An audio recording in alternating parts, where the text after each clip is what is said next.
Okay, so today I'm going to show you guys how to open the roof on an E46 when the gears are stripped out. It's actually pretty easy, just I guess no one's bothered to make the video, nobody's bothered to tell anybody the secret. So if you open your driver's door, there's this small piece of molding about 12 inches long. There's two hidden screws behind it. I've stuck the screwdriver in here so you guys can see it a little bit better.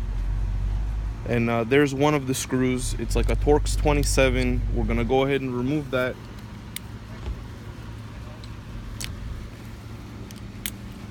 I've already partially taken it out to make my life a little bit easier and to shorten the video. And then the other one, well,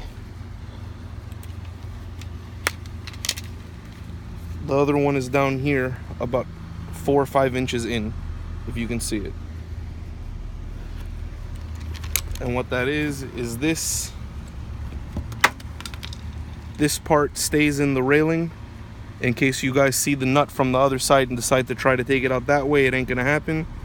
You got to take the screw out and pull the molding off. Then basically what you're gonna do is use a 5mm, a longer hex 5mm, and you're gonna locate this hole right here.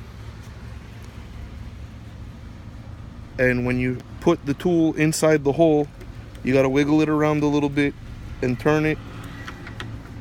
It's kind of like fishing, and then once it stops turning, that means that you're obviously in the hole. And what you're actually going into is the latch assembly. And the latch assembly sits in the roof like this. It's mounted inside like this. The torsion rod goes towards the back of the rail, and then you have the clasp that locks down the roof. And essentially what you're doing is you're feeding the tool into the worm screw, and you're gonna go ahead and turn it, and as you can see, it's opening the latch. So you would repeat the same procedure on the other side, and you should be able to open the roof from there and pop out the screws. All right, thank you.